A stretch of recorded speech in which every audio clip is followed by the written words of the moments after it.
All right, guys, it's no surprise. Everyone in the info product space is obsessed with $1 million months these days. Everyone's talking about it. And don't get me wrong, we've had clients hit $1 million months, and I think it's an amazing long-term goal. But I also understand that when you're first starting on the info product space, whether you're operating people's offers or you have your own offer, hitting $1 million a month seems like you're talking about something in a different solar system. And what I would say is that the first beginner checkpoint for every info product, whether, again, it's your own offer or your client's offer, is hitting $250,000 a month. I think if you can hit $250,000 a month with the right foundation, you are well on your way to hitting $1 million a month. And in this video, that's exactly what I'm going to show you. I'm going to show you if I were starting an offer over from scratch, how would I take it to $250,000 a month as quickly as humanly possible? And look, this isn't just stuff that I came up with. We've battle tested these strategies across dozens of different clients. I disclosed about a dozen right here that I'm cool with talking about publicly, but obviously I've been doing this for a long time. I've been running an agency in the info product space exclusively for over 3 years now, and this video is just going to be one massive crash course of exactly how I would go from $0 to $250,000 a month in as little time as humanly possible. So if that sounds good, let's get right into it. Okay, so starting from square one here, we're going to be getting into how to create your high ticket offer the right way. So I just want to really emphasize this. Your offer, and you've heard this a million times, is such a big part of seeing success with your info product. And at the end of the day, if you create your offer the wrong way, it's going to make your life a lot harder moving forward. But if you create your offer the right way and you build it for success, you build it for cold traffic from day one, you're going to be so glad that you just did it the right way. So let's talk about how to do that. So first things first, you need to get your offer created and ideally built for success from day one, like I just said.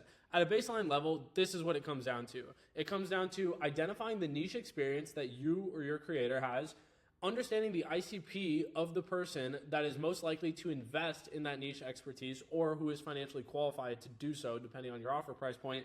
You want to identify the clear, quantifiable goal that you can help said client achieve, and then you need to package it into an offer that's not only attractive from a marketing perspective, but also just makes sense logically.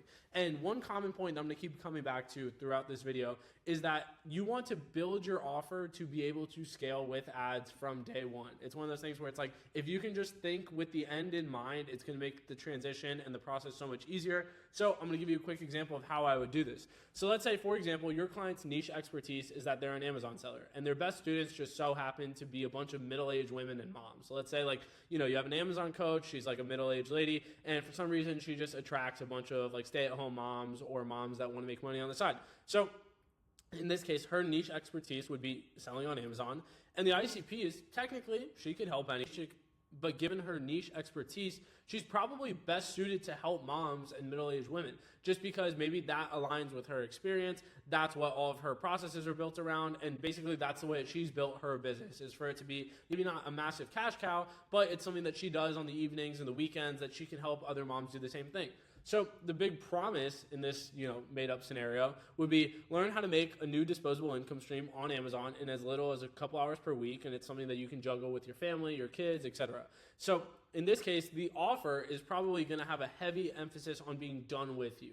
Like, we're in this together. I'm going to give you a bunch of resources. I'm going to give you a bunch of support because I understand that you're a busy mom, etc., etc. Basically making it super beginner friendly for people with little technical experience, and basically maybe not optimizing for as much cash as humanly possible, but here's how you can do it in just a few hours a week, because I understand that you have a lot on your plate. So obviously this is a completely made up example, but I just want you to think to yourself how much better of an offer that is, especially positioned for cold traffic, rather than just being the 50th Amazon FBA coach. Now, look, what I would say is that overall, if you're starting from organic, it's okay to go a bit more broad, because at the end of the day, those people are already sold on you, and you might have people who come from all different walks of life that want to learn from you.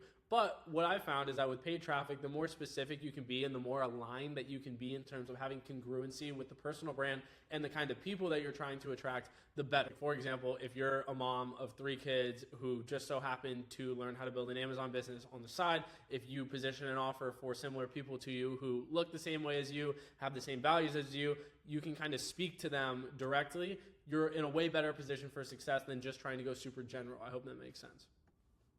So like at the end of the day, the niche that you're building your offer in is going to be pretty straightforward. It's just going to be like, okay, I know Amazon, so I'm going to do private label, or I'm going to do retail arbitrage, or whatever it might be. But the part that might take some more brainstorming is more so around the positioning of the offer. So like, who is the offer intended for? What's the main result and outcome of the program? Are we selling mass market? Are we selling to a specific niche, et cetera, et cetera? These are things that you might need to figure out with the creator in terms of what's going to work the best. But typically the best way to find this out is to just probe the creator, especially if they already have an organic following and they already have had a bunch of people in the past reaching out to them for help. You can ask them questions to essentially give you data so that way you can figure out how to position the offer. So I would ask my creator things like, when people reach out to you right now asking for help, who are they and what are they looking for? Do you have any commonalities in terms of, do you see a bunch of the same questions over and over, the same pain points over and over? Oh, I want to do this. I just don't know if I'm going to have time to do it because of my family, because of my kids, because of my career, et cetera, et cetera. So those are all helpful data points that you can use to build the offer. Second thing is, who do you feel like you're best suited to help currently, and what's the most valuable outcome you can get for them? So I have some examples of offers like this later on in this video, but let's say, for example, that you were a fitness coach, and over the years you've helped 500 clients, but the best couple dozen clients you've ever worked with were all like super busy CEOs, business owners, et cetera. And you're like, you know what? I really want to help these like busy CEOs. And the reason why is because not only am I getting them in shape, I'm getting everyone in shape, but specifically I've found that I provide the most value to the business owners and CEOs because I show them a way for them to get in shape and stay in shape in as little as 45 minutes a day. And it's really optimized to be something that's super low maintenance for them, so that way they can focus on work. That's a way better offer than just trying to fitness coach anyone. So that's just, again, another example. The next thing I would ask is, what is your competitive moat against everyone else? What are you uniquely qualified to help people with? So this might go back to, the creator's upbringing, their journey, certain tools that they have, certain access to different things that they might have. Like, for example, if your offer owner has some crazy software built out that, is actually a game changer, that might be their moat, and that might be a big selling point of the offer, et cetera, et cetera. So these are all just things to consider when you're building out your high ticket offer. All right, guys, so let's get into some more tactical stuff. So step number 2 is going to be understanding the 4 elements of an outlier info product offer. So what I mean by an outlier is just like these offers that kind of stand out. They do really well on cold traffic, and you can tell that the person who built them intentionally. So all 3 of these, to me, are great examples because they're offers that are doing really well in niches that most people would consider saturated. So high ticket sales, fitness, e-com, those are 3 of the most saturated niches in info. But you can tell by the positioning here that all of these offers are created specifically for one person. So this sales offer here on the left, this is a previous client of ours, Johnny. His offer was around helping existing sales reps just basically maximize their performance. Is the offer that I was referencing in the past step, which is a fitness offer that is positioned towards CEOs, business owners, and executives. They do like a blood work protocol that leads into a fitness offer. I always see their ads, so I know that they're doing really well. And then this is a current client of ours, Samir, who basically teaches e-commerce, but it's positioned in a different way. It's positioned as like a long-term brand, and this is positioned for beginners still, just because on the organic side, a lot of his content is still very broad. So like I said in the first step, it's okay to go broad on organic, but the more specific you can get with paid traffic, that just helps align the messaging with the person that you're actually trying to reach, which we can get into later on. But again, the principle holds true here. Like, you can tell that this offer is meant to stand out against, a sea of other e-com coaches. So there's 4 elements to understand when it comes to creating an outlier offer. So element number 1 is going to be the niche expertise. So that's like the foundation of everything. What is the creator actually good at? What's the business model? Element number 2 is going to be the unique mechanism / offer positioning, which is just what makes your offer different against everyone else that's competing with you. Element number 3 is going to be who you market it to, which is like your ICP. And then element number 4 is going to be the conversion mechanism that you choose. And essentially, that's just where do you send your traffic. So like, for example, this fitness offer that's positioned for CEOs, business owners, and executives, you probably wouldn't want to push them to a live webinar, because getting them to all commit to showing up to something live at one day, one time, you understand that you're working with busy people and that probably doesn't align. Same thing maybe with even the sales offer. These guys are, constantly on calls and they just want to be able to consume the information, decide if the offer is for them. So the conversion mechanism that you choose is actually pretty important in terms of positioning the offer, because you want to choose a conversion mechanism that aligns with the person that you're selling to. So next step here is creating messaging that aligns to said offer that you've created. So adjacent to the first reason, you can have an offer that's positioned to the right person, but it's still being marketed incorrectly. So it's basically like a lack of congruence. So what I would say is that you can tell that this offer is congruent with the person that they're marketing to. Unlock the blood work protocol that's helped 2,000 high-performing business owners shred fat, build muscle, and dominate their day. That headline and everything beyond it is written specifically with these people in mind. So basically the point I'm trying to make is that congruency is very important, especially on the paid side as well, but on organic, it's never going to help. Basically the way that I like to think about it is, if you can create an offer that is built for paid, it is probably going to do very well on organic. Again, they're not completely hand in hand, but it's just like a way of thinking. It's just like if you can play on Hall of Fame difficulty in 2K, you usually do really well on on a beginner difficulty. So it's the same kind of point. So let's talk about messaging. So let's take Samir's offer, for example, the built to sell brand offer, which is positioned towards beginners on organic. But if it's positioned as, this is the new way to do drop shipping, this is the easiest way to make 10K a month, that just attracts the worst kind of people. It's people who are looking for new shiny objects. They've probably never committed to anything before. It's people who are looking for the easy way out, which means that they're probably not very committed, which means that they probably are not the kind of people that are looking to invest into something and really plant their flag somewhere. So instead, if you can take that same offer and use messaging that kind of attracts the right person that we're looking to really sell, think about how different this is. If you have capital to invest into an AI business that actually builds enterprise value, here's a business model that you should consider. If you've made money in e-commerce before, but you want something that feels a bit more built for long term and it's a bit more sustainable, look into this. If you're looking for an investment vehicle that allows you to benefit from AI, but you still have a bit of an active approach, have you ever thought about starting an e-commerce brand? Point I'm trying to make is that the way that you convey the offer that you've built in the first couple steps is very important. You can't build an offer, amazing, and then just messaging. It doesn't matter how well you build the offer. If you don't know how to convey it properly to actually attract the person that you're looking to attract, it's not going to work out very well for you. So this messaging all appeals to a more financially qualified ICP. We want to use the leverage of the AI brand building angle to our advantage, as opposed to the 95% who just sell dropshipping coaching. So like I said, this is a good way to stand out, is building an offer the right way, articulating it the right way, and then eventually just using that as your marketing material. So the key thing to remember here is that you can literally just shapeshift your offer to attract more financially qualified people and just make it stand out against the crowd. So let's talk about some examples. So we just kind of went into the dropshipping example, but dropshipping has this connotation with it where it's seen as kind of something that kids do when they first get into online business. Whereas brand building, you could portray that as a more serious, legitimate business, especially if you start talking about enterprise value and how you can actually sell these stores, et cetera, et cetera. SMMA is something that has been around for 10 plus years at this point, and everyone sees a social media marketing agency as this really old kind of saturated business model. Whereas AI arbitrage or starting an AI agency is all the craze right now. And it could still be portrayed as a more serious and legitimate business, just because you can talk about, look, if you're a busy person, you might have thought that starting an agency or some kind of service-based business was, way out of your ballpark just because you don't have time for it. But now, because of AI, you're able to leverage these tools to do a lot of the work for you, et cetera, et cetera. The fitness coaching offer I already kind of went into, but this is the most commoditized offer ever. Everyone sells fitness coaching, but they found a way to reposition the offer with the blood work and DNA protocol and specifically tailor it to a high net worth demographic. So the point I'm trying to make is that everyone starts with the same seed, if that makes sense, but the way that you grow the plant is completely dependent on the way that you position the offer. So it's literally all the same thing repackaged. You can bend your offer to your will and whatever the market will consider as higher perceived values. On the left here, you have all the low perceived value ways of selling your offer. And then on the right here, you have all of the high perceived value ways of selling the offer.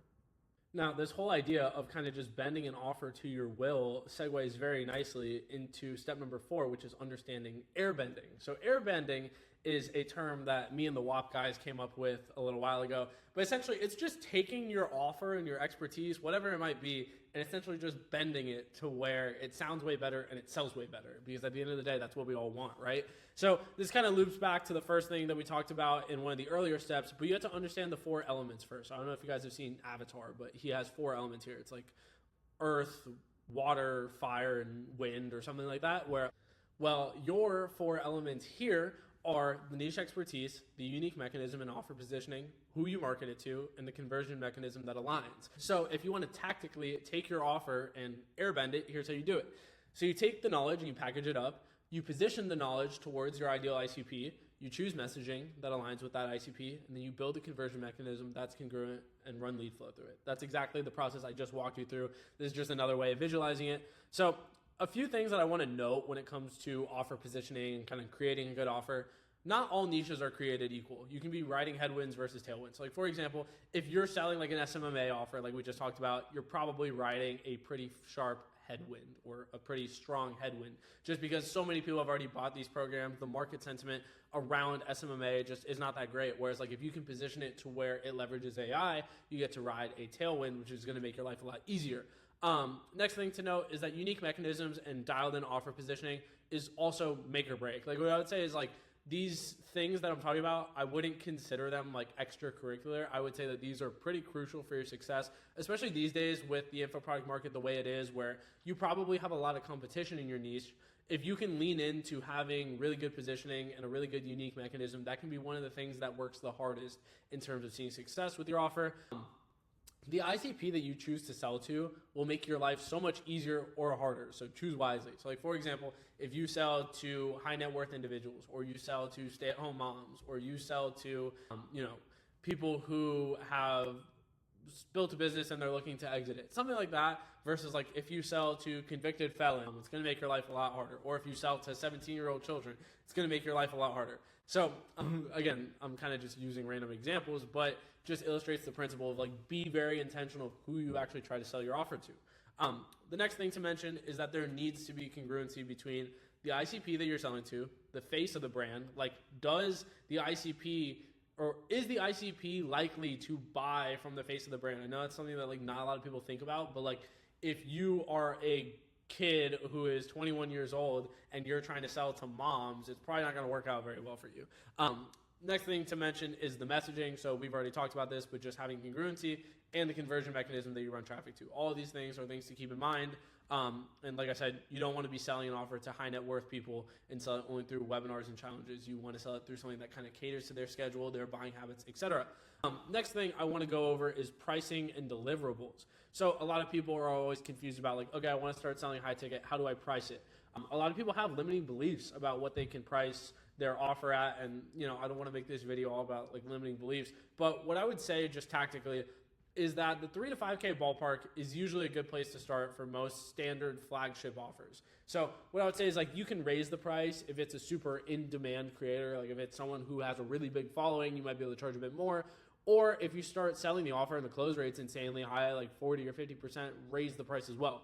But what I like to optimize towards, and we don't build all these offers from day one, but just like the end goal is to have a 3-tiered offer ladder. So you want to have like the flagship offer, that's probably going to be 60 or 70% of the revenue.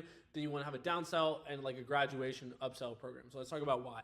So hypothetically, let's say person number 1 has a $3,000 flagship offer. And then person number 2 has a $5,000 flagship offer, a $10,000 upsell, and a $997 downsell. Let's talk about how many more advantages person number 2 has versus person number 1 just off of pricing structure and having more offers. So person number 2 can make more revenue on cleanup. And what I mean by that is no matter what funnel you run, no matter how big your audience is, the majority of people that come through your funnel are not going to be financially qualified to buy this $5,000 offer. So just by having a downsell, that gives you a lot more room to make money off of these people who are unqualified financially, but still might want to buy something from you.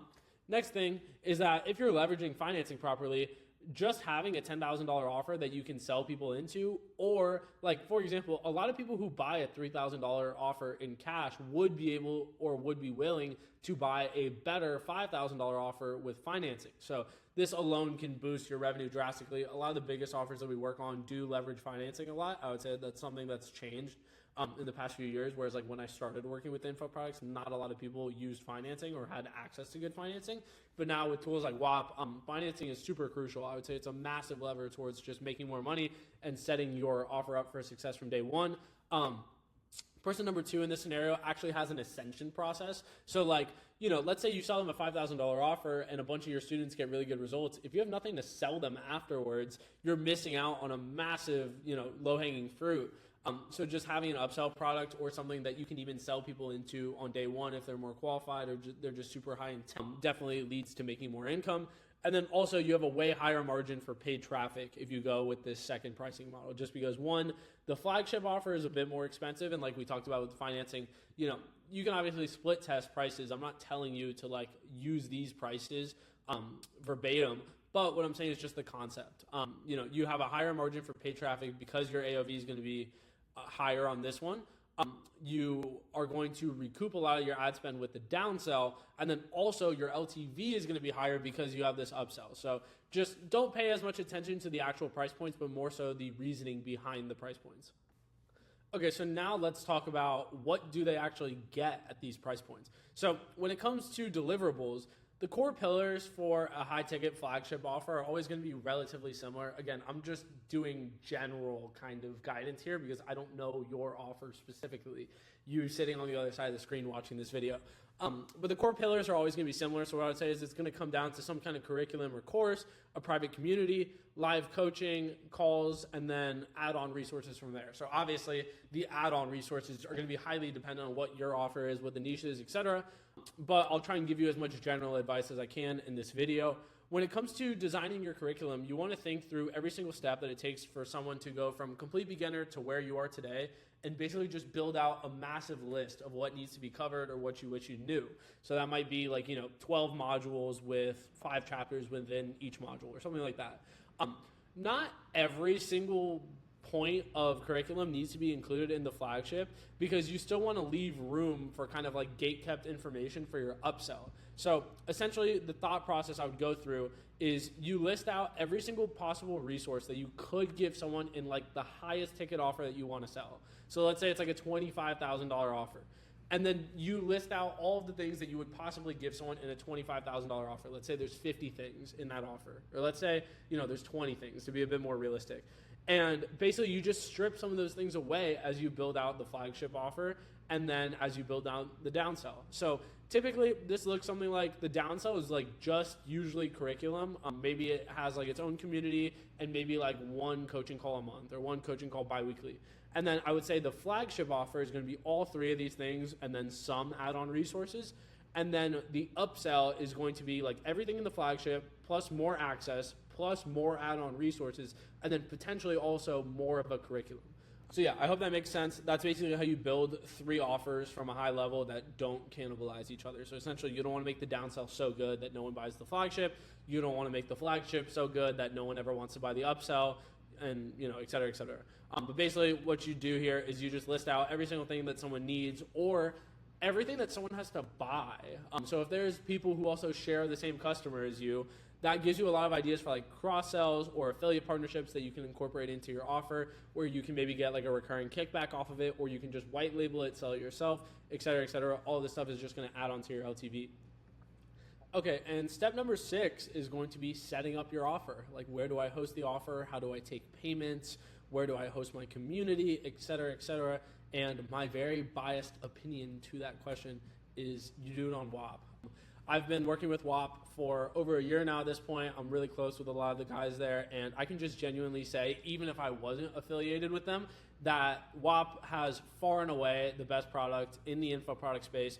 Right now, I would say, maybe 6 months or 12 months ago, you could have made the argument for other companies, but it feels like every single day we kind of widen that gap in terms of, how much infrastructure we have built out and how it's genuinely the best place and really only place to host an info product. So if you want to host your info product on WAP, just go to wap.com/sell, Or if you want to get white glove onboarding with me, where I may or may not, have some incentive there, you can DM me on Instagram. I will make sure you get taken care of. I'll make sure you get in on the best fees possible. And I'll even do a free 15-minute consulting call with you to kind of look over everything that you're doing with your offer and just give you any kind of quick touch points as to how I would make it better. So that's my biased opinion. And I will see you guys in the next phase where we talk about actually getting your offer off of the ground.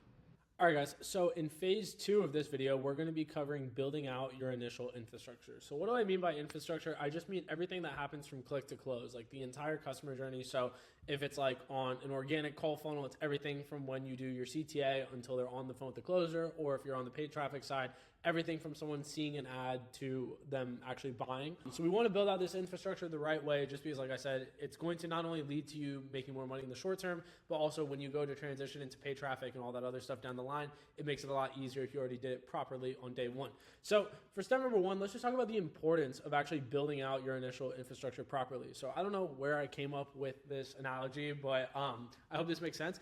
Basically, the way that I like to think about it is when a new restaurant opens, they usually do like a closed doors kind of private party sampling for the restaurant, because they're trying to figure out if all of the moving parts within the restaurant work properly together. Because you have, the hostesses, you have the waiters, the waitresses, you have the food runners, you have the chef, like you have every part that goes into the restaurant. And essentially they don't just open up the restaurant and in day one, just open the floodgates, grand opening, whole thing. They test everything with like a closed group, so that way they can make sure everyone flows together, everyone knows how to work together, etc., and that the product is actually good, people have a good experience, etc., before they go and open the doors to a grand opening. Same thing with your info product. A lot of people are like, oh, I just want to jump straight into paid ads, but they've never actually tested everything in the infrastructure. You don't know if your hostess is, greeting people rudely, or you don't know if your waiters are, not taking people's orders properly, or if the food just sucks. Same thing with an info product. You don't know if your setters are dropping the ball, your closers are dropping the ball, or if, your entire marketing infrastructure is built out, badly, et cetera, et cetera. So the point being is, you build everything properly, you test it with organic lead flow, because typically organic lead flow is already sold on you. They already trust you to some extent, and it's a lot easier to get that person from the 50-yard line to the end zone because they already trust you.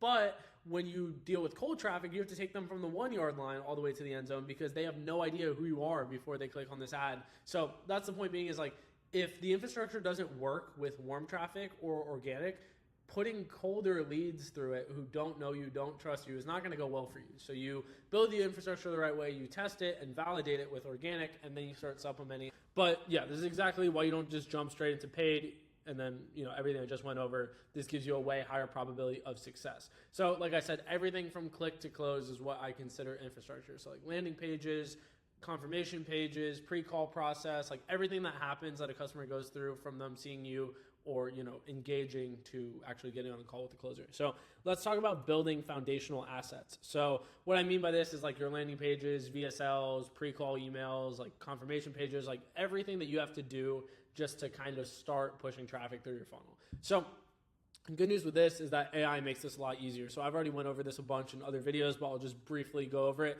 So essentially the first thing I do whenever I'm launching a new offer or I sign a new client is I'm doing a super in-depth ICP on kind of their ideal customer. Maybe we have 2 or 3 archetypes that we primarily target, et cetera, et cetera. But I want a lot of clarity around all of these different things regarding the ICP that we're selling to, just because this is how you really dial the messaging in. Like someone who's written a lot of direct response copy or someone who's done a lot of marketing, they can tell good messaging versus generic messaging. And essentially now with AI, you can build an ICP around your offer, so that way every single piece of copy you write is basically written with that ICP in mind and all of these different characteristics that they have. So basically the way that I do it is the first thing I'll do is I'll create this ICP. I just get AI to help me generate it. And then basically, obviously, all of these will have like answers to them. Like what are they looking to achieve, short-term goals, medium-term goals, etc. And then from there, I write the longest form assets first. So I'll start with writing like the VSL or the webinar or whatever I'm writing first. And basically that is like a good foundation for me to go and write shorter form assets like emails, ad scripts, etc. And then the more and more volume of copy I write for a client, it's basically more and more data points for AI to understand kind of the way I write for that client. And then I can use that even more to write like shorter form assets. I don't really do this for our clients. Typically they do that themselves, or they have other people within the organization helping them with that. But either way, that's basically the flow of everything. I create the ICP first, then I go and write the longest form assets. Then I use the longest form assets to create the more like standard assets like emails, ads, et cetera, and then I plug everything into a tool called Poppy AI. So I'll drop a link if you guys want to let me make a couple dollars off of you trying Poppy AI. I really don't care. I like making money off of affiliate stuff because it just feels like more fun. But either way, basically what I'll do is I'll plug everything related to this client into one Poppy board. So I'll plug in a bunch of context about the client, whether that's like long form YouTube videos or existing marketing material or like whatever it might be. I'll plug in the ICP. I'll plug in more context. Like maybe I've already written a VSL for them or a webinar or a bunch of emails or a bunch of ads or whatever. I basically plug everything into this board. And then also what I do is I plug in what I call a dynamic self-refining model depending on what I'm writing for them. So I'll explain what that is. So essentially a dynamic self-refining model is kind of like a baseline that I've trained AI on about how I like to write certain things. Like for example, let's say I'm doing a batch of 20 ads. And of those 20 ads, there's going to be a few things that I like within the ads. I'm like, oh, I like how you structured the lines, or I like how the hooks are written, or I like how you implemented social proof, et cetera, et cetera. But there's also going to be a lot of things I don't like. I'm like, don't say this, don't word this like this, don't use this messaging, et cetera, et cetera. And what I've done is I've built out these generic, dynamic, or not generic, but they're dynamic self-refining models.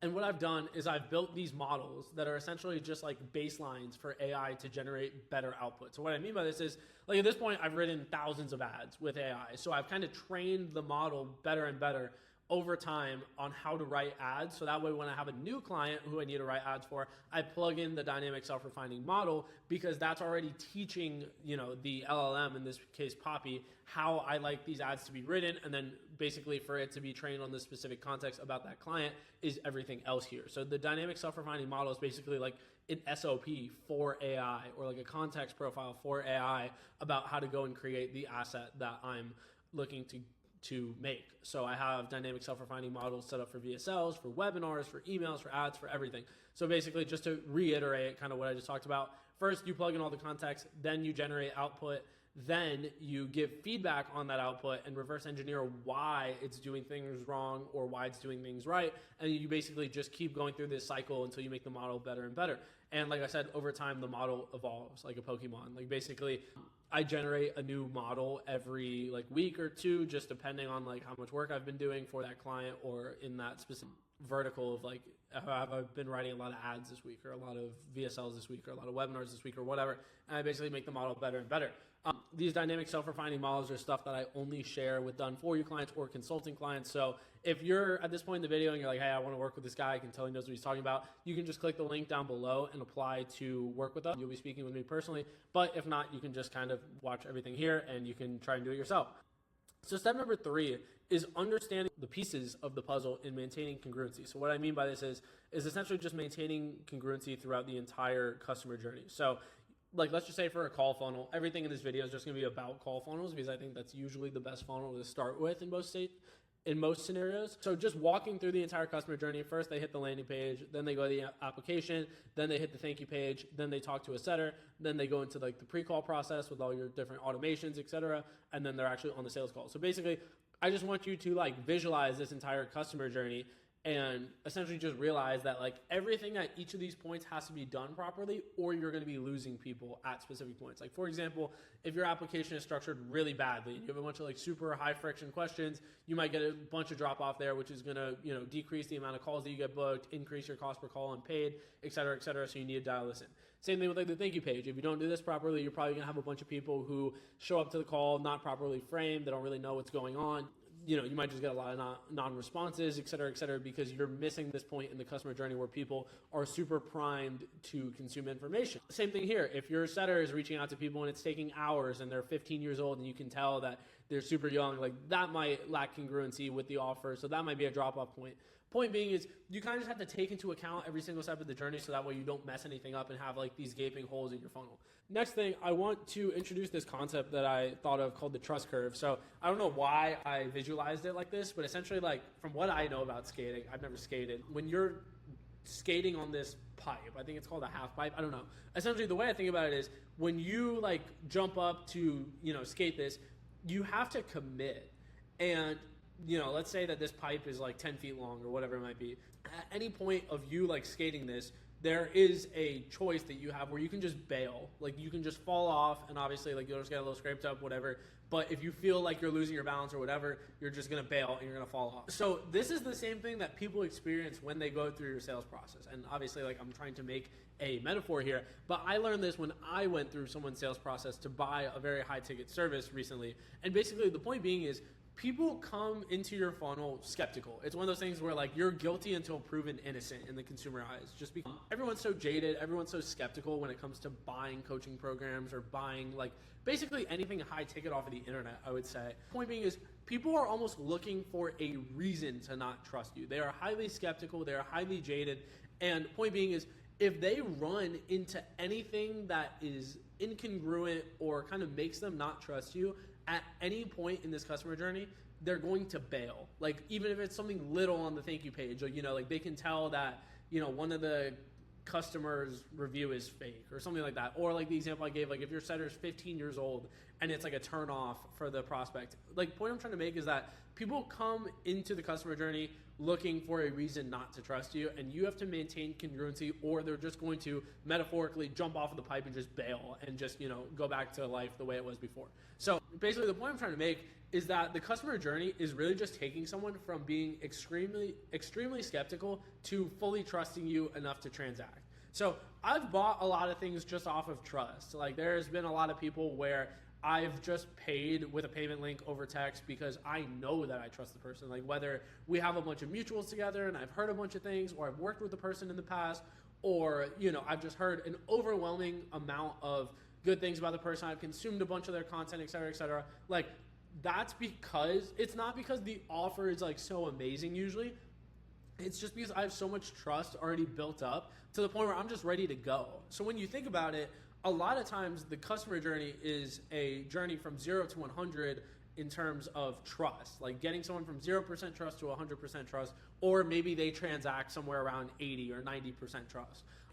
Point being is lack of trust, in my opinion, is actually the root cause of a lot of like objections and no-shows. Like at the end of the day, when people throw up like smoke screen objections and they just no-show, a lot of times it's just because like they've found a reason to reinforce their natural skepticism, or they've found something that makes them more skeptical, or they found something that's basically broken a little bit of trust. So they're like, you know what, I don't want to do this anymore. So if people genuinely trust you, and again, this is a lot easier said than done, especially when you're talking about with paid traffic. With organic, I would say it's a bit easier because usually you have the benefit of, people having watched your content for a while or just interacted with you, et cetera, et cetera.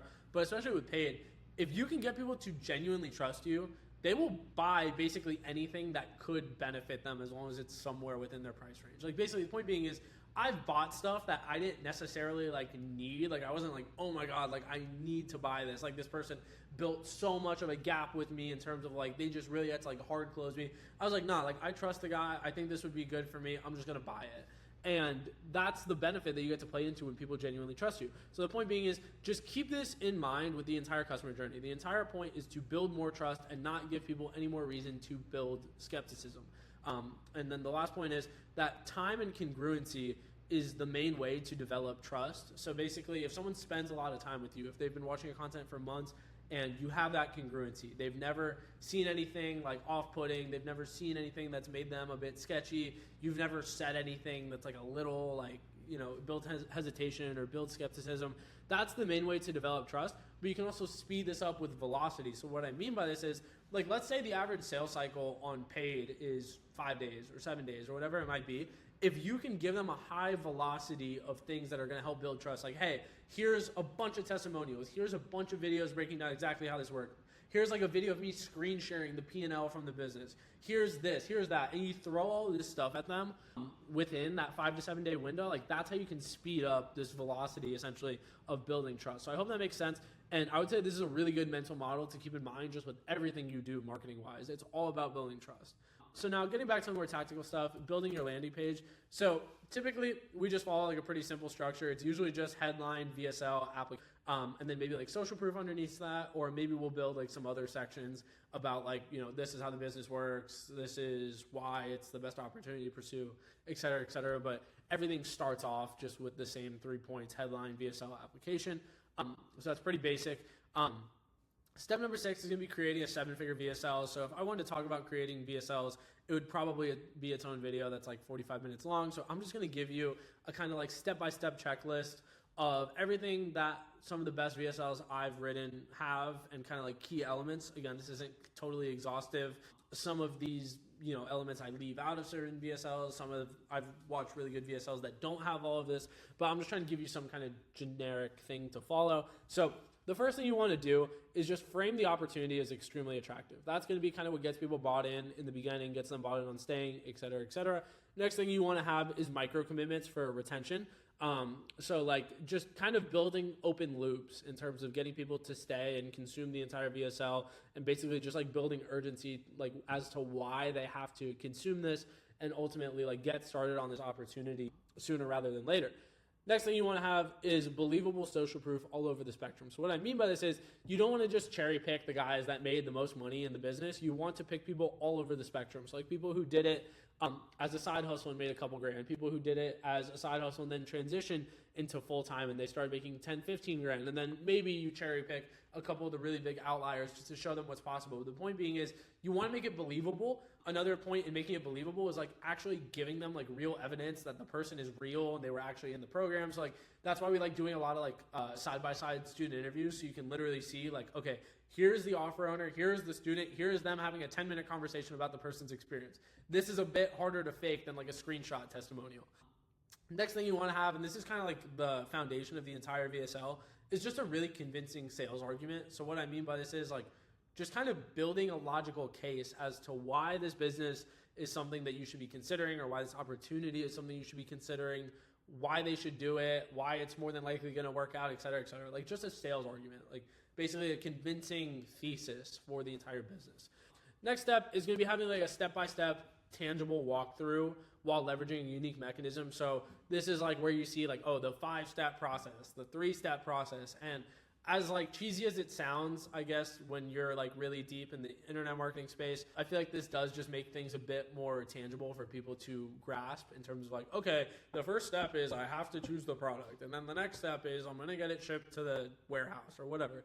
But also if you can leverage a unique mechanism just to make your offer and, you know, your company stand out against the competition, it's definitely going to help. Like, hey, the reason why this works so well with our company is because we have this specific software that helps you, or we have these connections, or we have, you know, all these resources built in, et cetera, et cetera. Next thing you want to do is overcome real objections in a convincing manner. So what I mean by this is like people always think like, oh, everyone's objection is about the money, or everyone's objection is about, you know, they don't think they can do it. And, you know, those are limiting beliefs that a lot of people have, but also you need to answer like the real objections that people have like on sales calls. Like, hey, I heard this about the business, or, you know, I've seen a bunch of stuff about this, or like, I don't understand how this works. Like all that kind of stuff. You want to make sure that those are at least addressed in your VSL or at some point in the sales process before they get on the call. You want to build leverage and bridge into the offer. So what I mean by like building leverage is basically just being like, okay, you know, I just walked you through this entire opportunity. I walked you through how it works step by step, but what if my company could basically help you? Here's how we do this for people just like you, et cetera, et cetera. Obviously, I'm just like spitballing here. This is a lot better in an actual VSL. I'm just like filming this off the dome. Then you want to break down tangible results and show that it's possible quicker with said offer. So like, yes, you can go do this on your own, but it's probably going to take you like 3 times longer than if you did it with us. And if you can see success in 6 months instead of 18, think about how much more money you're going to make. Obviously, like I said, you say it a bit better than that. But that's just like the idea. And then urgency and real reasons to act now. So like, is there like an opportunity window? Is this something that, you know, Like if it's like a real estate investment, is it something that you think is not going to exist, or it's not going to be as lucrative in 12 months, 18 months, et cetera, et cetera? Or is like the real reason to act now just because like, you've been trying to become a profitable trader for, 9 years. And at this point, you're just burning money. So let's just give you an actual reason. And the reason is, you just can't keep burning money trying to figure it out on your own. So that's kind of just like short version of creating a 7-figure VSL. We've written tons of VSLs in the past. If you guys want more videos about that, feel free to just comment and I will go ahead and make that video. Step number 7, there's a lot more straightforward, is just structuring your application funnel. So what I would say is like application is one of those things like a lot of people overlook, but when you think about it, you push all of your traffic through your application. So if your application has a bunch of things wrong with it, or it's not built properly, like you're probably losing a lot of calls, or letting through too many calls, or not building intent properly, et cetera, et cetera. So it's one of those things that's like pretty quick and pretty binary, but it's also pretty important. So one thing that should be pretty obvious is like only use questions where the answers are actually being used by you or your sales team or whatever. Like there's no need to just clutter this with like 15 random questions if it doesn't actually help the sales reps at all, because all it is just artificially inflating your cost per call and just creating more drop off. One kind of like way I like to think about it on a lot of applications, some of them I do things differently. Again, like I said, everything in this entire video is like a bit nuanced in the sense that like I'm going to deviate from it in certain situations. But I like to build momentum from the first question down. So what I mean by that is like I'm going to start off the application with like light questions that are very easy to answer. They don't require a lot of thought. They don't require a lot of like just friction in general. And then as we go further down, I'll kind of make the questions a bit heavier, and then eventually like we'll ask them for like a financial qualifier or something like that. Another thing is I don't just ask one financial qualifier. It'll always be like, okay, how much do you have to invest? Select which one is closest, and then if they say no, I'll ask them a second financial qualifier, or I'll ask them like some kind of financing qualifier. And then, like I said, make the questions as low friction and as clear as possible. So if you have a prompt that's like 100 words long, you're probably gonna get a lot of drop off on that question because people just don't want to read that. So I try to like almost prompt people to be concise. Like, hey, in 10 words or less, what's your biggest struggle? In 10 words or less, what's your goal with this, et cetera, et cetera. Some more tactical advice, I would say keep testing that first question to get drop off as low as possible. I would like to see it at like 30-ish%, 40%. This one's at 44 at the time I took this screenshot, so it's not terrible. And then there's no other major drop off throughout these questions. So to me, this is like a good example of an application. I would say minimal question to question drop off. Like I said, anything above 20 to 30% is a red flag. We have 35% on the step where they actually book a call, but that's like pretty normal. So like there's nothing that really stands out here in terms of losing a bunch of people. And then I would say more than 60% of people who actually book or actually finish the application book a call. So like basically I want to see this number be 40% or less. So in this scenario, it's 35, which is decent. But obviously this is one of those things where it's like, you don't want to sit there and just like split test this like every single day. It's just not a great use of your time, but it's something you should definitely keep tabs on and just, have eyes on from time to time. So step number 8 is going to be building out the thank you page. So thank you page video. We want to have one video that's just like the main thing someone watches right after, where it basically lays out the next steps in the sales process, hammers home the main idea of the VSL, and kind of just incites some urgency, and then also builds trust and FOMO with social proof. So I'll go into each of those steps. So laying out the next steps in the sales process, super straightforward. I basically just say like, hey, you can be expecting a text or a call from someone on my team within the next 5 or 10 minutes. So just make sure you're responsive for that. Otherwise, we're probably gonna have to give up your spot or something along those lines. We want to hammer home the main idea of the VSL and basically just incite urgency. So basically, we just want to like reiterate the main points from the VSL and basically be like, I'm really glad that you took action and booked a call right now, because genuinely, like right now is the best opportunity to start this because of XYZ reasons. And then also just building trust and FOMO with social proof. So what I mean by this is whatever things that you can do to build trust on the thank you page, it's a good place to put it, because you might not want to put it front facing. So like, for example, if you can screen share the P&L from your like personal business, that's great. If you can screen share, inside of your community and show like, oh yeah, all these people are, making money with this business, that's great. And then also like social proof. So again, I like having social proof all throughout the sales process, because I think it's something that really like, if you do an overwhelming amount of social proof and you really make it visible and you really make it clear that it's like real, it makes it hard for people to doubt whether or not the thing works. And then they start getting to like more tactical objections. So then beyond that, we have the thank you page video, then we have FAQ videos, pretty self-explanatory, and then we have like interviews, and then we have very clear next steps for the sales process. So again, all that's pretty self-explanatory. Okay, so step number 9 is going to be curating your pre-call process. So what I mean by this is essentially everything that happens with the lead from the time of them hitting the thank you page to the time of the sales call being live. So basically, we just like having SMS, whether it's like an automation or it's just setters texting them manually. SMS is definitely a big lever. Pre-call emails. So we'll do like, depending on the offer, we'll do anywhere from like 4 to 8 pre-call emails, and depending on like how much content we really need to send them. If it's something that's a bit more self-explanatory, like maybe we'll do closer to 4. If it's something that requires a bit more information, maybe we'll do closer to 8. Another thing I like to do is I like sending them back to the confirmation page and also to other resources. So whether those resources are like PDFs that we put together or like YouTube videos, et cetera, et cetera. Point being is I want them to go back to that confirmation page just because if I can get them to consume everything on the confirmation page, that's a really good place to start in terms of getting them warmed up for the call. But then also like there's a bunch of other assets I can send them, like depending on the ICP and depending on the offer, we'll create like a bunch of different kind of consumables that we'll send people before the call. Or just like YouTube videos are a good place to go to, just because if you can get someone to consume long form, definitely helps your odds of closing them first call. Then we do pre-call hammer them ads. So basically, I like to meet them where they're at in the sales process. So the hammer them ads, which is like a Jeremy Haynes strategy, I'm sure you guys all watch his stuff, is basically just like giving people a bunch of content before their call.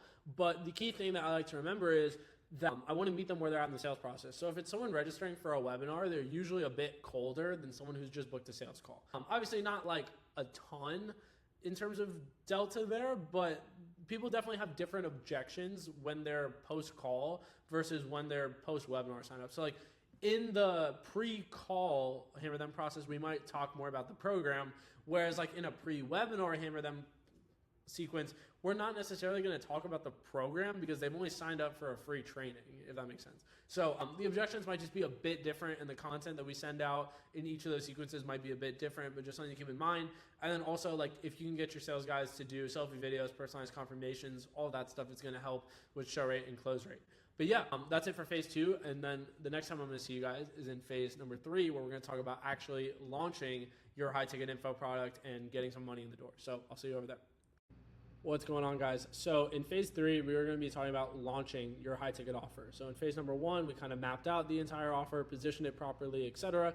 Phase number 2, we built out all the initial infrastructure so you're ready to launch in phase number 3. So there's a process that we like to execute for launching offers. I don't want to go super in depth because again, this would be like its own video.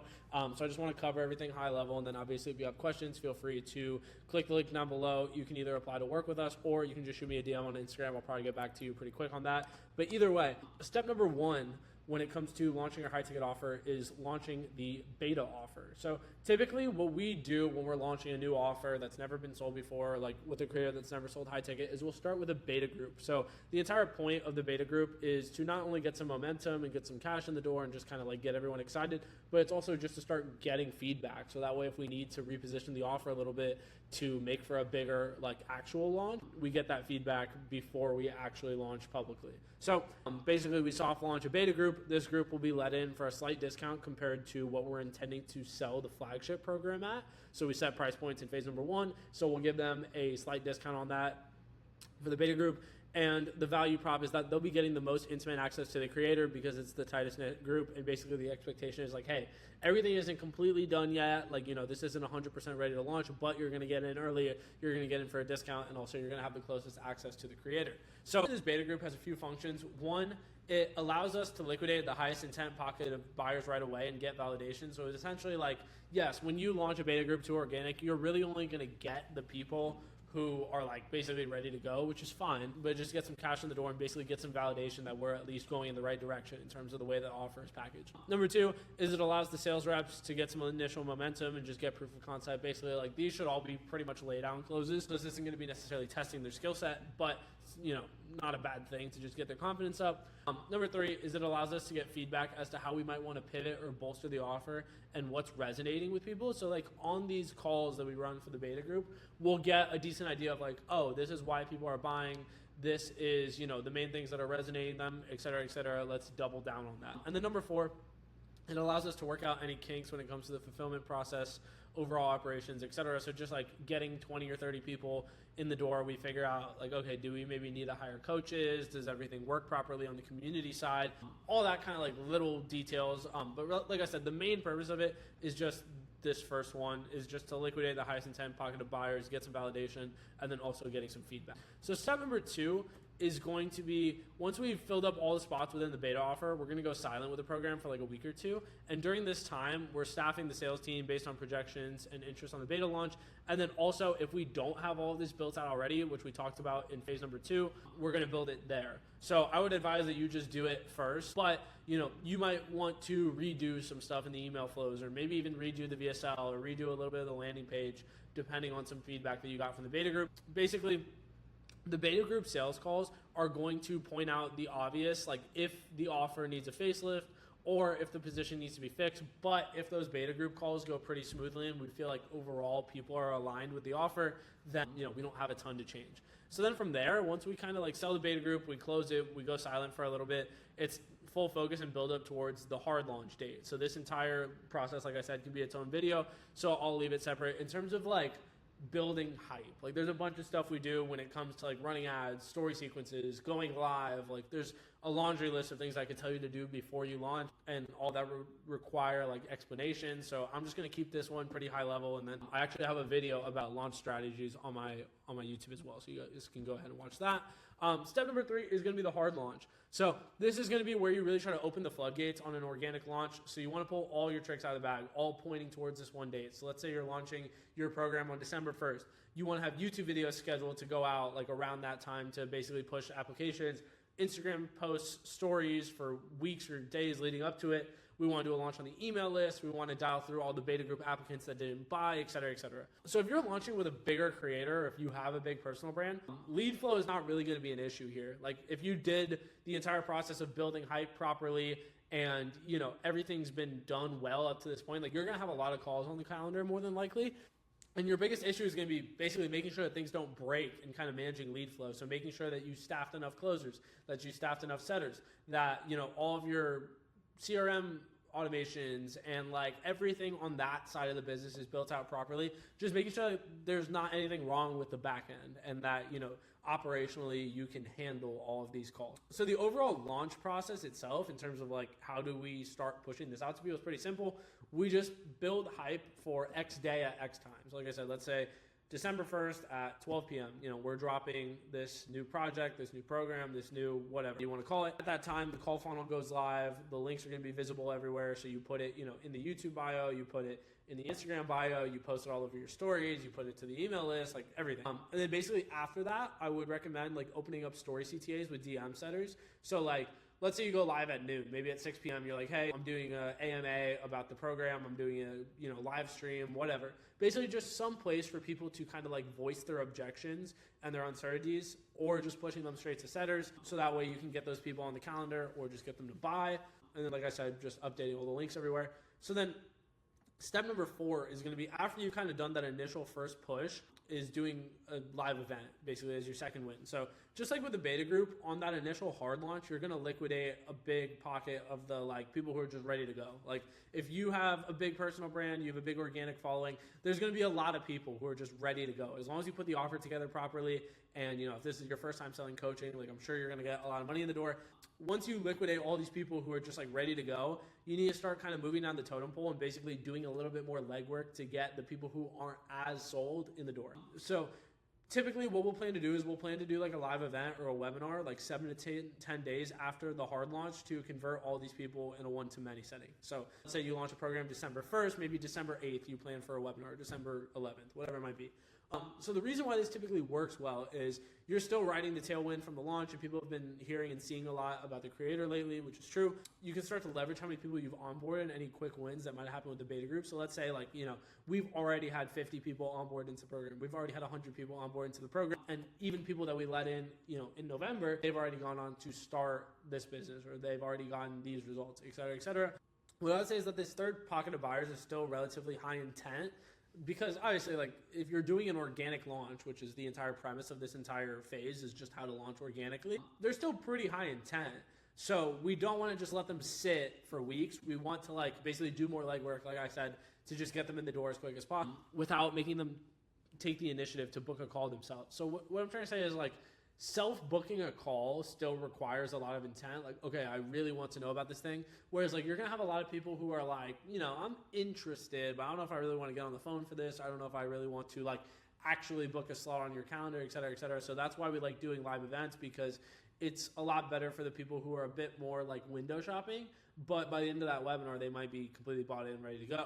So we can also tie a lot of urgency and scarcity into the webinar pitch when done properly, especially if you're just launching the program. So let's say, for example, like the founding group of members got in at X price or X bonuses, and tonight on this live webinar, on this live event, is the last time when you can book in a call to get that same price, get those same bonuses, et cetera. So the point I'm trying to make is at this point, you have a lot of momentum after all of these steps, and this live webinar is a good way to like basically harness the rest of that momentum you have and just liquidate a bunch of people who are on the fence and basically just get them to lock in their spot with, you know, this price or these bonuses being the thing that's going to go away after this live event. So I have other videos on my channel about running live webinars, so I'm not going to go too in depth on that because like I said, this video is just going to be way too long. I do have videos on my channel about that, so you can go ahead and watch those. So once you've run the live event, you're probably going to see a bit of a slowdown sales-wise just because like you've just had all these big dominoes fall. So it's not like your sales are going to go to zero most likely, but you're probably going to see a bit of a pullback. So during this time, it's good to go back and find any bottlenecks from the initial launch, whether that's on the marketing side or the sales side, kind of do like a bit of an analysis as to what worked and what didn't work during the entire launch process, and basically how you want to position the offer once it turns evergreen. So that might be not changing anything. You might think like, okay, you know, this launch went really well. I feel like there's no real big changes that we have to make front facing. So let's just turn this into an evergreen funnel and just start pushing leads through it. But if you do need to make any changes at this point, you should have more than enough data and feedback between the beta launch, the hard launch, and then also the live event. Like that's 3 different opportunities where you're going to get a bunch of feedback about the offer and figure out why people aren't converting, or if there's things that are missing from the offer, you know, what you need to add. So at this point is where you really dial in on your evergreen approach. So you start nailing down like what funnels you want to push through on a consistent basis. So it's like call funnel, DM funnel, monthly webinars might be your approach. Like, okay, on a day-to-day basis, I'm going to push people to DM me to hit my setters, or I'm going to push them to my call funnel to self-book, and then I'm going to run a webinar every month. Maybe that's your approach. That's a really good approach when you're starting out. But basically, you just want to start optimizing everything on those fronts. So like you want to start dialing in your call funnel, quality checking everything your setters are doing, and then just like optimizing those monthly webinars. And then also just putting a big focus on the sales team and making sure their standards are set high. So the reason why I put that in there is because typically during this launch, you're going to get like a lot of laydowns. It's going to be a lot of people that have been like, oh yeah, I've been following the creator for, you know, 6 months, 12 months, 2 years, whatever. And they're just ready to go, credit card in hand. But you want to basically build the expectation with your sales team that like not every lead is going to be like that moving forward. And basically just quality checking them, just making sure that they're actually doing a bunch of training on their own, like your sales managers managing them properly, et cetera, et cetera. But basically this entire process so far is just launching on organic, doing the hard launch, doing the live event, and then basically just transitioning into an evergreen style approach. We don't just do like the launch model where like, you know, I know some people who like, they only make money like every few months when they do a big launch or a big live event. We focus on evergreen because a lot of our strategy revolves around paid ads. So obviously we don't only want to be, you know, making money once every quarter. We want to make money every month. Basically the point being is this is how I would go through a high ticket offer organically, do the beta launch, do the hard launch, do the live event to kind of clean up anything that, or any prospects that were on the fence, and then basically transitioning into evergreen. But I know that this launch process is a bit time intensive, requires a bit of expertise. So if this sounds a bit overwhelming and you just want us to do it for you, you can click the link down below this video and apply to work with us. You'll be speaking with me personally, or like I said, you can just DM me on Instagram with your situation. I can see how I can help. But yeah, guys, that's the entire launch model. So the next phase is going to be how to scale with just organic. So I'll see you over there for phase 4. All right, guys, welcome to phase 4 of this video where we will be showing you how to scale to 250K a month as quickly as humanly possible. So at this point, we've mapped out the entire offer, we've built all the infrastructure, we've launched, and at this point now you're transitioning into evergreen.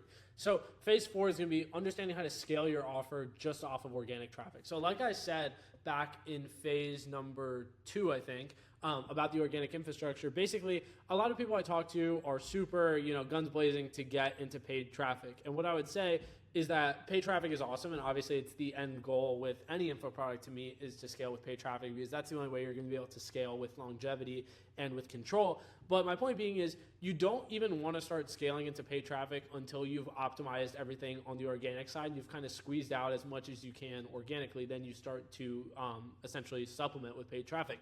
So step number one is going to be understanding how to scale with only organic, because I want you to basically dial in everything organically before we start getting into paid traffic.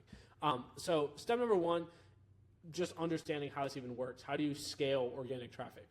At a certain point, it kind of sounds like an oxymoron, because it's like, when you think about scaling, typically people think about scaling with paid. So this is how you scale with organic until you're ready to scale with paid. So there's only really two options, to push more leads through, or to have a better conversion rate, or speed up the velocity of people paying you and liquidate that pool of potential customers sooner. So option number one is just to get more leads, post more content, CTA more, get more emails, lead magnets, whatever you want to do to get more leads. Option number two, or option number 2.5, is to make more off of the leads that you already have in your audience. So essentially like running webinars, running new conversion mechanisms, basically just posting more sales assets, stuff like that, to get those people to buy quicker, and then also just to speed up the buying cycle. So essentially, like, let's say in your organic audience, you had hypothetically a finite pool of customers. Let's say you had 1,000 people who are going to buy your product.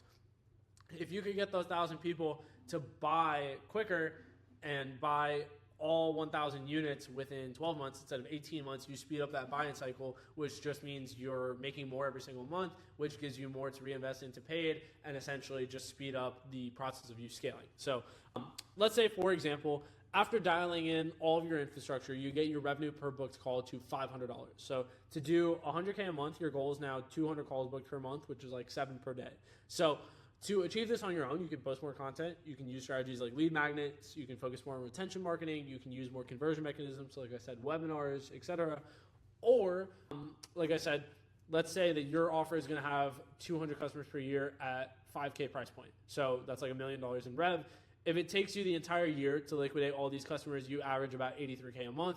But if you can condense the sales cycle of all of them into 6 months, you make $1 million over 6 months, which is 166K per month. And then, like I said, you get more profit, which means you can invest into paid, et cetera, et cetera. So that's just like the first prerequisite, is just understanding that, okay, for you to make more money, either you need to get more leads, or you just need to convert more of the leads that you already have. So step number 2 is going to be financial modeling and reverse engineering your goals.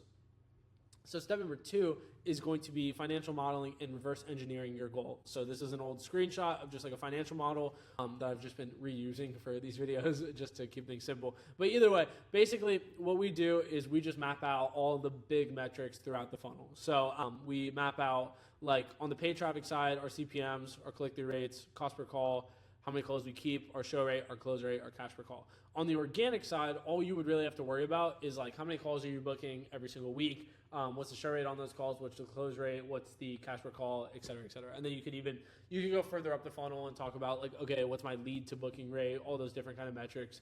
But yeah, basically you want to really like reverse engineer your goals, because a lot of people will be like, oh yeah, like I'm doing only organic, I've been stuck at 80K a month, and I want to get to 200K a month, but they don't really understand like why they're only at 80% or 80K a month. It's like, okay, is it because your close rate's too low, your show rate's low, you're not booking enough calls? Like, where's the bottleneck keeping you from 80 to getting to 200? Is it something on the sales side, or is it something on the lead flow side where you just need more traffic? Okay, if your sales numbers are dialed in and you just need more traffic, that's where it makes sense to start running ads, et cetera, et cetera. So here's another example of a financial model that you would run for like a webinar. So if you're not running paid traffic, we would just worry about all of these numbers down. So like we would worry about the show rate to the webinar, also like the sign up rate on the page, sign up rate on the page, show rate to the webinar, how many of them stay till the pitch, the percentage of people who book a call or buy the offer, and then all the sales numbers that follow that. So basically the point being is for you to understand whether your goals are actually possible or like what's holding you back from your goals, you need to basically have a financial model that gives you that data. So just to reiterate, your clarity is always going to be somewhere in these numbers. So like if your goals are even possible, what's holding you back from them, and exactly what to do and what to change to basically reach your goals. So like if it's a scenario where like I said, you're stuck at X number organically, you want to get to X number, is it even possible or likely for you to reach those numbers off of just organic, or do you have to start getting into paid traffic?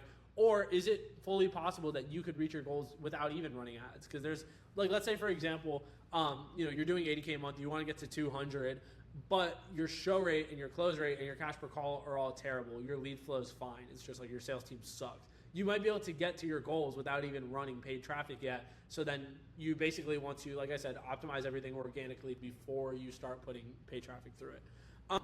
So step number 3, when it comes to scaling on the organic side, is basically just to iterate and optimize across all your funnels until your KPIs are all within, until all of your metrics are within KPI across the board. So let's say for a call funnel, your calls booked per day, you're going to monitor like how many people hit your page versus how many people actually are qualified book calls, VSL engagement, application stats, etc. So that's like all the top of funnel kind of metrics. On all your sales process metrics, you might be looking at your show rate. So if your show rate's low, you might go back and rework all of these things. If your close rate is low, you're going to go back and rework all of these things. So basically, you want to kind of categorize where the issues are popping up so that way you know what to go back and fix or monitor. So like on the show rate side, if your show rate's low, you might go back and rework some of the pre-call automations. You might revamp some stuff on the thank you page. You might add some more hammer them ads or start running them. You might need to quality check what your salespeople are saying just to keep it simple. Like you might need to rework their processes, like their scripts, etc.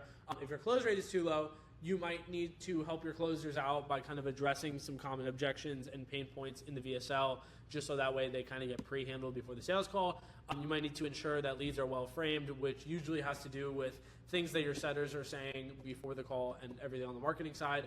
You might just need better closers, honestly, or you might need to have more financing options available, all that stuff. Basically, the point being is now that you do these financial models, you understand where your KPIs are. So now to reach your KPIs, you need to basically just make all these little tweaks to get all of your numbers across the board within KPIs. So I know that seems pretty self-explanatory, but from a high level, that's really all this comes down to, is just like, okay, what are my goals? What do I need to do to reach my goals? Okay, what do I need to change to get all my metrics at KPI so that way I reach my goals? I know this might sound really simplistic, but really like I try not to overcomplicate certain things. Obviously, the actual like tactical, like, okay, what do I change in the pre-call automations? What do I change on the thank you page? What do I change on the VSL side? What do I change, on the marketing side to make sure people are well framed? That might be a little bit more complicated, but from a high level, like all it is just understanding what your goals are, what do your KPIs need to be to reach your goals, and then doing everything to get everything within KPI. Okay, so step number 4 when it comes to scaling the organic side is going to be to put a bigger focus on retention marketing. So I want you to think about it. For the high ticket sales cycle for info products, it might be weeks or months or years. And really what it comes down to, beyond having a good offer and doing everything that we've talked about in this video, is kind of just staying top of mind. Like obviously running ads helps with that, doing webinars helps with that, posting consistently when it comes to organic content helps with that, but also retention marketing is a big part of that as well. So we send like evergreen campaigns, we send contextual flows, we send SMS, we push new offers and live events to the list. Basically what I'm trying to say is a lot of people neglect their retention marketing when it comes to like email and SMS, and it's just a really easy way to add profit to the bottom line. So I just wanted to illustrate this principle. Basically for one of our clients, we had a customer come into our ecosystem, when was this?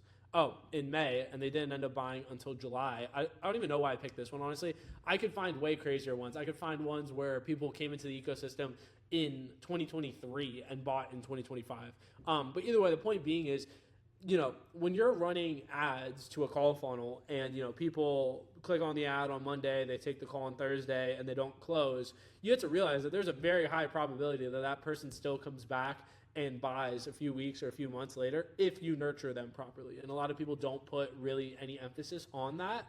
I've talked to countless people in the info product space over the years who do not even send emails to their list, do not run webinars, do not run anything that really helps nurture old leads. They just kind of expect them to come back and buy. But thanks to AI, doing retention marketing for all of our clients has never been easier. So basically, like I said, we build dynamic self-refining models for each of our clients that is trained on their speech pattern, their story, client wins, mental models. Like basically it is like the living, breathing personality of this client in AI. And then we use that to basically write their emails. And then we use AI to write, like I said, contextual flows, evergreen flows, daily campaigns, etc. So point I'm trying to make is there's basically no excuse to not at least make 5 to 10% of your revenue from email or SMS marketing. And again, this goes straight to your bottom line. So if you're doing $500K a month and you generate 10% of that from email, that's $50K a month of just straight profit that you can use to reinvest back into ads, just add to your profit margins, et cetera, et cetera. So the fifth thing is more of a mental model, but just understanding that little tweaks at scale make a big difference. And again, this entire video, this entire 0 to 250K video is with the premise of scaling to paid traffic after. So you want to like make all of these tweaks and basically do all these best practices before you even start running ads, because it puts you in a way better probability to see success when you actually start running ads. So I kind of touched on this a little bit in phase one, but obviously with any business, there's your cost to acquire a customer, and then there's your LTV. What do you make off of a customer? So a lot of people, when they start running paid, they only focus on getting the cost to acquire a customer down. It's like, okay, how can I lower my cost per call? How can I raise my show rate? How can I raise my close rate? But they never even pay attention to the other side of the equation, which is raising what you make off of a customer. Both of them lead to more profit. So like I said, maximizing LTV, even just boosting your LTV from like $3,000 to $4,200 with a continuation is a 40% increase, which gives you a higher profit margin, a higher tolerance for rising CPAs, etc. So how do we actually do this? This loops back to some of the stuff we talked about in phase one, which is like having a true offer ladder. So downsell to flagship to upsell, selling continuation. So you should never, ever, ever sell a high ticket info product that has lifetime access. The reason why you should never do lifetime access is because it honestly screws both parties. For you as the seller, it just gives people this entitlement that like, oh my God, yeah, I can buy this course today and then ask questions in it 2 years later and still receive the exact same amount of attention. So it becomes a nightmare on the fulfillment side because you have this never ending snowball of customers who are, you know, hitting your CSMs up, hitting your coaches up, etc. But then also even on the consumer side, when you give someone lifetime access to something, they have no urgency. Whereas like if you put a 6-month time frame on it or a 3-month time frame or whatever, it gives them urgency, and then it also gives you as the seller an opportunity to make money off of continuation. Next thing to consider to get your LTV up is having adjacent services and softwares. So like I said, you can either white label softwares, you can do affiliate kickbacks, however you want to do it. But basically, you have to think about what else has the same customer as you. So if you have an e-commerce coaching program, what do all of the beginner e-commerce brands buy? What services are they subscribed to, et cetera? How can you make money having a kickback? How can you white label it, et cetera, et cetera? So ideally, you want customers paying you several times, and you have some hand in many other things they're paying for, given that they're starting a new business. So when you think about it, like Amazon, real estate, like whatever the businesses are that require a bit more startup capital, like how can you kind of, you know, get your hand in that pot and basically either get people a better rate or just make a little bit more money on your side? Next thing to consider when it comes to maximizing LTV is obviously financing. So I already plugged WAP in phase one, but if you want the best financing options on the market, just feel free to DM me. We'll get you in on the best fees and get you best setup, et cetera, et cetera. Next thing to consider when it comes to little tweaks is the sales team efficiency. So another thing that can't be overlooked is the importance of your sales team. This entire video has been on the marketing kind of offer side, but no matter how good any of that stuff is, your sales team can be and often is the Achilles heel. And look, I'm not trying to just point the finger at sales teams or whatever, because I work with a lot of really good sales teams and I have the privilege of doing that. But just from everything I've seen over the past few years, sales is just as important as marketing in this entire high ticket info space. So I just want to give you guys like a few key takeaways of things that I've noticed as someone who is not a salesperson or not a sales trainer. I'm not claiming to be either of those things.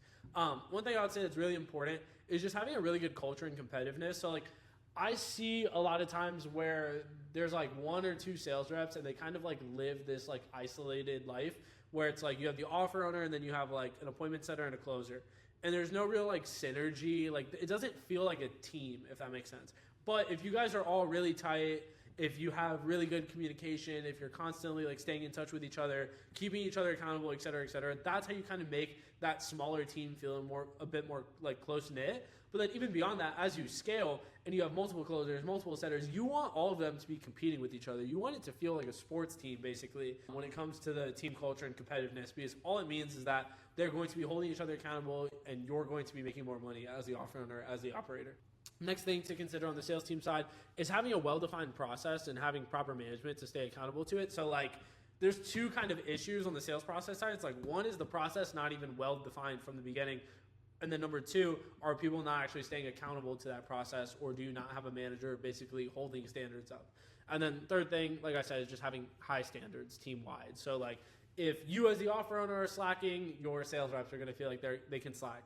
If you don't basically police them or like hold them accountable when they're slacking, they're going to continue to slack and slack off worse. And eventually, like they either just leave or the offer just makes a lot less money than it could.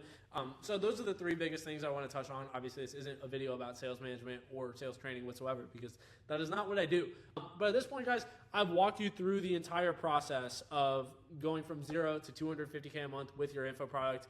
And if you've set up everything properly and you've dialed in your organic infrastructure and you've done everything in this video and you're still not near 250K a month, it's usually a constraint on the traffic side. So if you do all the infrastructure stuff properly, you scale with organic properly, you build out your infrastructure properly, your sales team is good, you're running webinars, you're doing retention marketing, you're doing everything on the organic side.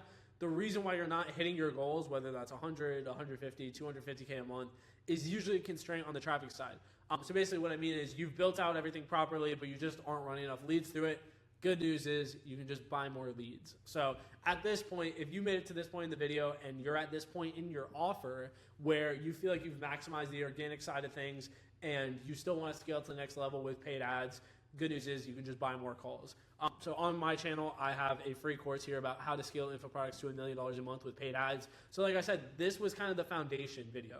I'm getting from 0 to 250K a month, and then you go to this video here, how I scale info products to $1 million a month with paid ads to get closer to that $1 million a month range. But like I said, guys, if you want my help directly in just doing this for you or helping you on a consulting basis, or if you're an operator and you're like, hey, this guy knows what he's doing, I want to learn from him so that way I can make my clients more money, I do all of that. So just go ahead, click the link down below in the bio of this video or in the description of this video, book in a call. You'll be speaking directly with me, and I'd love to help hands-on on your situation. But yeah, guys, I hope that you found this valuable, and I'll see you in the next video.